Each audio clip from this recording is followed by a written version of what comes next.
TCE de Santa Catarina encontra irregularidades em compra emergencial de medicamentos para a Covid-19 feita pela Prefeitura de Itajaí. Questionário eletrônico quer saber como gestores enfrentam a pandemia. TCE de Goiás aprova políticas de gestão de riscos para auxiliar na tomada de decisões. Gestores e ex-gestores condenados pelo Tribunal de Contas do Amazonas terão os bens bloqueados. E o TCE de Mato Grosso fiscaliza mais de 500 milhões de reais de recursos previdenciários. A gente começa essa edição do Jornal Atricom falando sobre irregularidades em compras emergenciais durante a pandemia. O Tribunal de Contas de Santa Catarina questiona uma compra de mais de 4 milhões de reais em medicamentos para combater a Covid-19 feita pela Prefeitura de Itajaí. Qual a outra situação?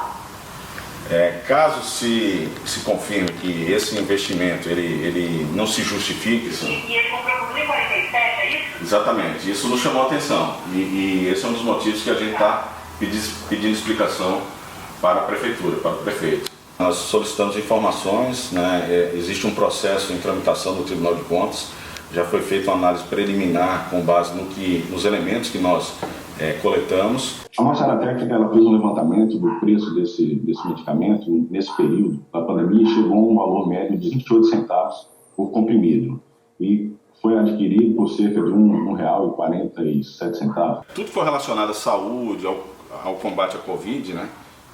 A dispensa de licitação é para isso. E olha só, para saber como estados e municípios estão enfrentando a pandemia, o Conselho Nacional dos Presidentes dos Tribunais de Contas criou o SINAC. Veja só como funciona. O SINAC, Sistema Nacional de Questionários Eletrônicos, é uma iniciativa do Conselho Nacional dos Presidentes dos Tribunais de Contas, CNPTC, em parceria com o TCM de Goiás, que desenvolveu o sistema e tem a participação do IRB e de 4 TCs na elaboração dos questionários. O objetivo é levantar dados de como as administrações estão enfrentando a pandemia da Covid-19 e auxiliar os gestores. Os TCMs de Goiás e Pará, os TCs do Paraná e Pernambuco, criaram 2 questionários com 50 perguntas no total. 20 tribunais fazem parte do projeto. A primeira etapa tem conteúdo mais focado nas ações internas de gestão, com perguntas sobre queda de receita e aumento de despesa em áreas como saúde, a eventual economia decorrente do fechamento das repartições públicas e o uso do teletrabalho. Outras questões fundamentais são levantadas: se o controle interno está desenvolvendo ações para evitar fraudes e se o gestor está dando publicidade de seus atos. A segunda etapa do questionário visa o planejamento e a execução de políticas públicas para o enfrentamento dos efeitos sociais e econômicos da Covid-19. O que o CNPTC quer é aproximar cada vez mais dos gestores em todo o país. Nesta segunda etapa, são perguntas relacionadas à distribuição de renda emergencial e complementar, mapeamento e monitoramento de regiões contaminadas pela Covid-19, disponibilização de leitos de UTIs, prevenção de violência doméstica, entre outros temas.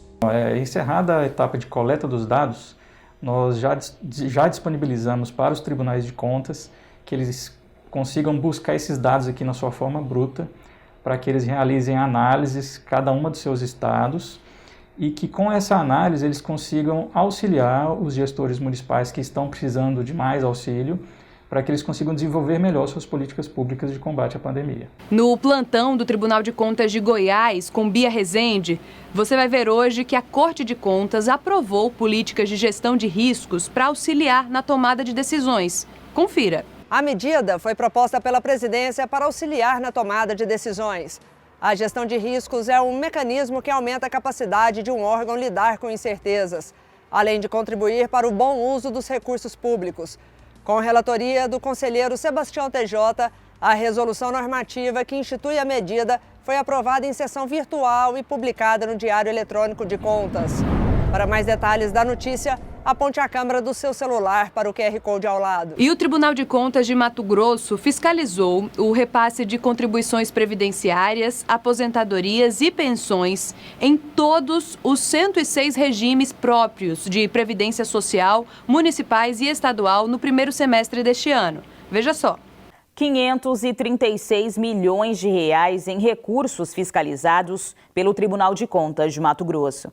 A inspeção teve como foco as contribuições previdenciárias, aposentadorias e pensões dos 106 regimes próprios de previdência social municipais, além da previdência estadual.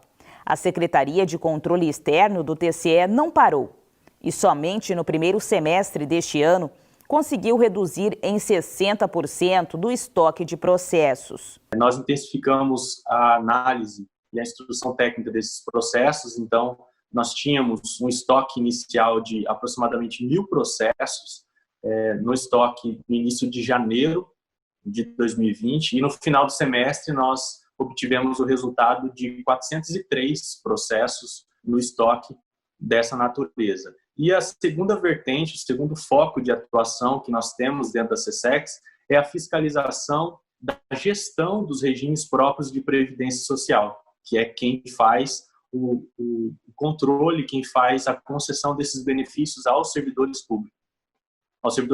Nesse caso, nós fiscalizamos tanto a gestão administrativa, a gestão financeira, quanto também a gestão atuarial desses regimes de previdência. O TCE tem demonstrado aos gestores a importância da política previdenciária para proporcionar sustentabilidade aos regimes de previdência e reduzir o déficit atuarial. A orientação e a fiscalização estão lado a lado.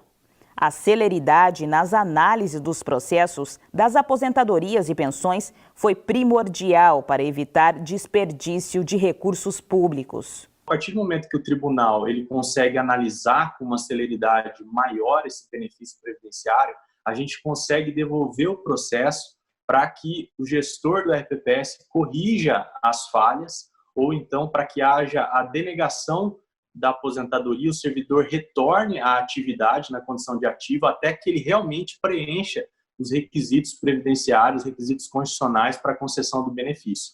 Então, com isso, a gente evita um desperdício de recurso público em função de um pagamento indevido de uma aposentadoria ou pensão. Dos 106 RPPS, mais o regime próprio estadual, a fiscalização do TCE conseguiu identificar o valor de 10 milhões de reais de dano ao erário no primeiro semestre de 2020, sendo inclusos 590 mil reais de juros e multas por atraso de contribuições previdenciárias. O Tribunal de Contas tem orientado a gestão dos regimes.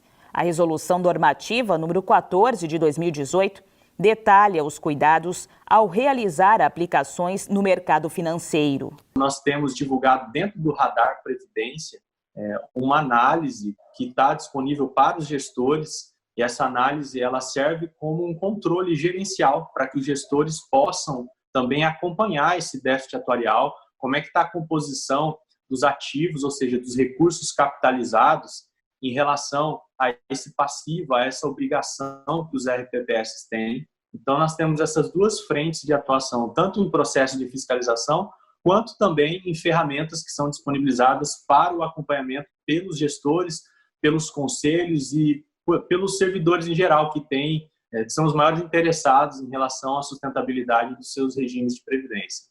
O TCE tem mostrado a necessidade do equilíbrio financeiro.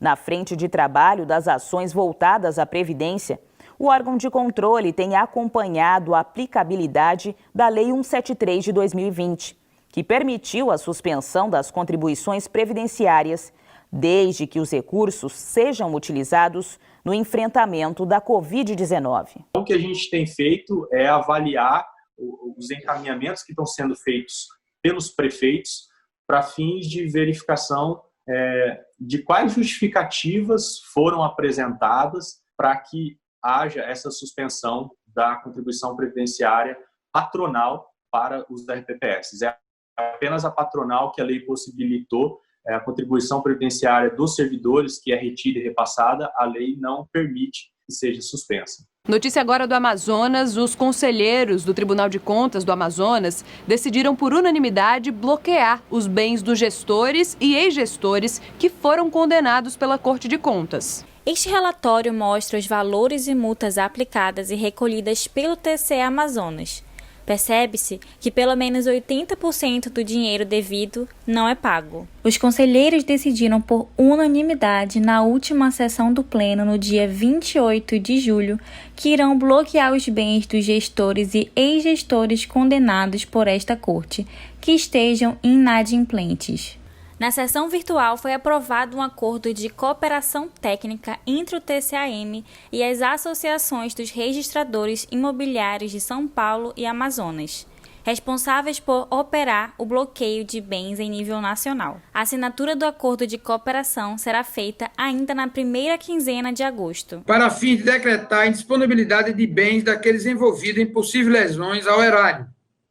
Ressalta-se que a referida ajuste é de extrema importância para que esse tribunal venha a exercer plenamente todas as suas competências constitucionalmente previstas, dando efetivamente as suas decisões de modo a salvaguardar e proteger os bens patrimoniais. Já existem decisões do Supremo Tribunal Federal que conferem aos tribunais de contas a competência para realizar o bloqueio do patrimônio dos gestores que forem punidos, mas que não pagaram o que devem. Com respaldo legal, o TCE Amazonas vai criar um normativo próprio ainda este semestre para regulamentar os detalhes dessa medida. Para parabenizar Vossa Excelência pela medida, por esse convênio que será muito importante para a efetividade das decisões do Tribunal de Contas no futuro. O acordo de cooperação técnica com a Arispe e a Noreg teve como base um estudo técnico e jurisprudencial com base na legislação vigente realizada pela presidência da Corte de Contas, em conjunto com o ouvidor-geral do Tribunal, conselheiro Érico Desterro. E antes de encerrar, uma informação. Para incentivar a contratação de soluções inovadoras pela administração pública em benefício da sociedade, o Tribunal de Contas da União, em parceria com o Banco Interamericano de Desenvolvimento, abriram um chamamento público. Essa ação ela conta, inclusive, com o apoio da agência Telos, que é especializada no tema. Os projetos devem ser inscritos até o dia 24 de agosto. O edital completo você confere lá no site do TCU. Esta edição do Jornal Atricom fica por aqui. Eu agradeço muito a sua companhia. E para acompanhar o nosso conteúdo, entra lá no YouTube da TV Cidadã. Aproveito também para pedir para vocês continuarem mantendo os cuidados relacionados à nossa saúde e também à higienização. Até a próxima edição!